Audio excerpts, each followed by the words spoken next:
Au nom du Père et du Fils et du Saint-Esprit. Amen. La grâce de Jésus notre Seigneur, l'amour de Dieu le Père et la communion de l'Esprit Saint soient toujours avec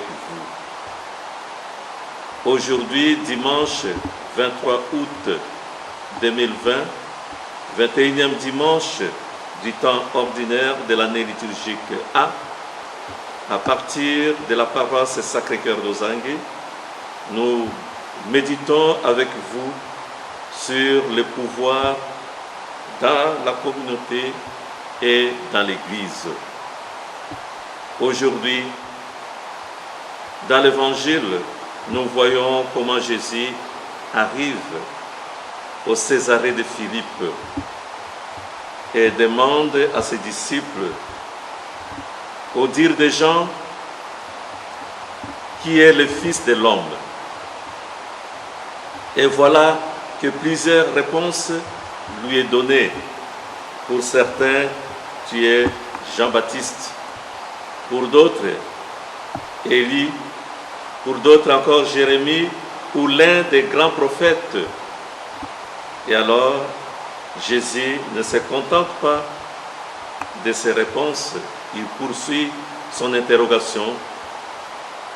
Et vous, que dites-vous? Pour vous, qui suis-je? Oui, le Christ veut s'assurer que ses disciples le connaissent vraiment. Il est question de son identité, que ses disciples le connaissent vraiment. Il veut s'assurer de cette réalité avant de leur confier la responsabilité de veiller sur son Église et sur son peuple.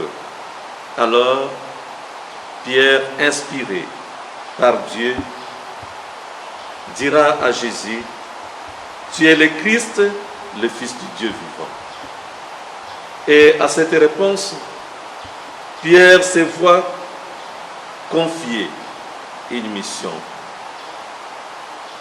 Quelle est cette mission? Cela se résume à l'adresse de Jésus envers Pierre. « Tu es Pierre, et sur cette pierre, je bâtirai mon Église. » Et le Christ affirme même que la puissance de la mort ne l'emportera pas sur elle. Frères et sœurs, c'est donc un appel pour nous à vivre dans l'espérance. Quoi qu'il arrive au monde, quoi qu'il arrive aujourd'hui, dans ce que nous observons par la fermeture des églises aujourd'hui, aucune force du mal, aucune force de mort ne peut l'emporter sur l'église de Jésus-Christ. C'est de son église qu'il s'agit. C'est donc un appel pour nous à vivre dans l'espérance.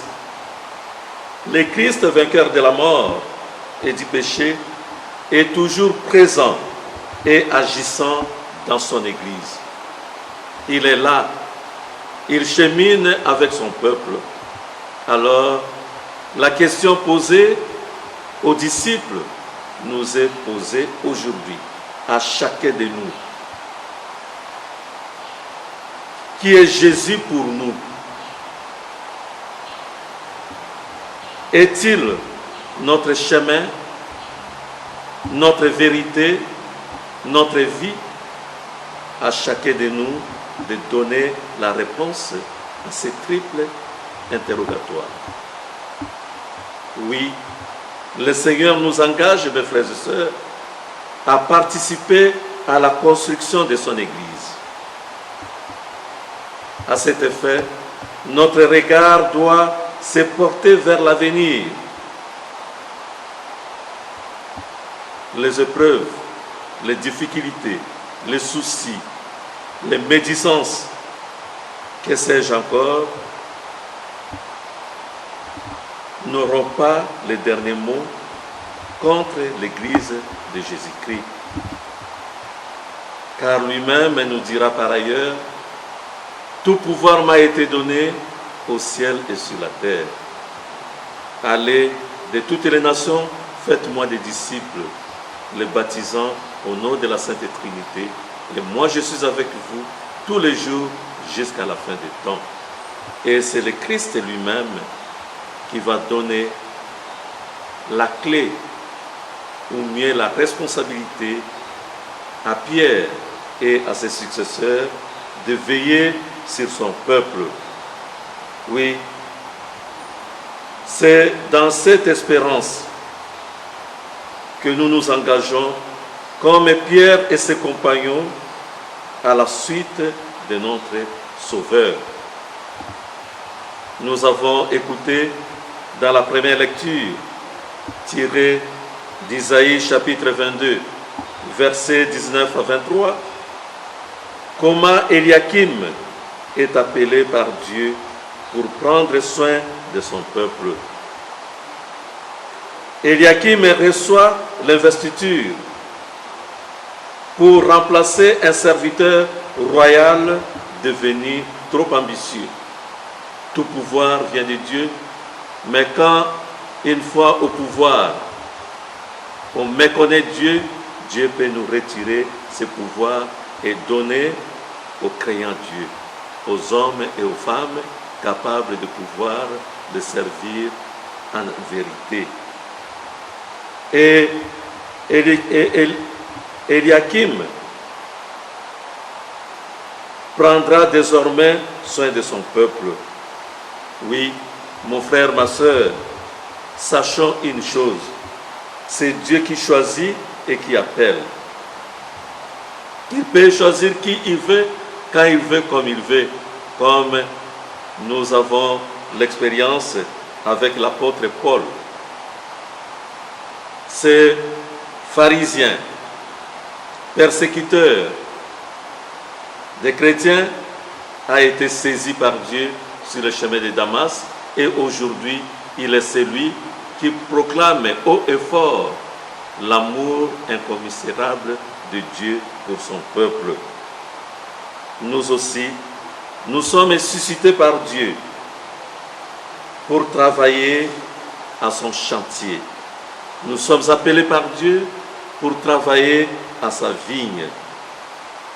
Il nous envoie vers nos frères et sœurs, vers tous ceux qui souffrent à cause du chômage, vers tous ceux qui souffrent à cause de la violence, vers tous ceux qui souffrent aujourd'hui à cause de l'exclusion. Dieu nous envoie auprès de ces hommes et de ces femmes. Il nous donne la clé de leur ouvrir la porte qui conduit au salut. Cette clé est remise à Pierre et à ses successeurs.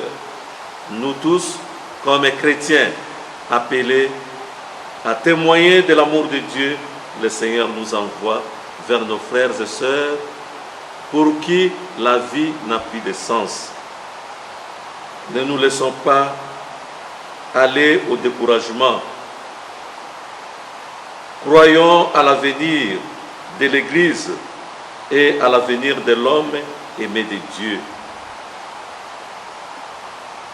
Tournons notre regard vers Dieu. Seigneur éternel, et ton amour n'arrête pas l'œuvre de tes mains. Oui, le Seigneur n'arrête pas l'œuvre de ses mains.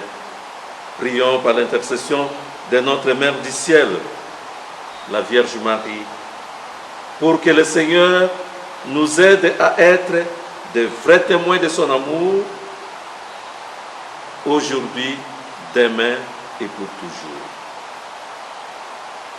Que Dieu, qui nous a donné ce message de l'espérance, vous bénisse là où vous êtes, mes frères et sœurs.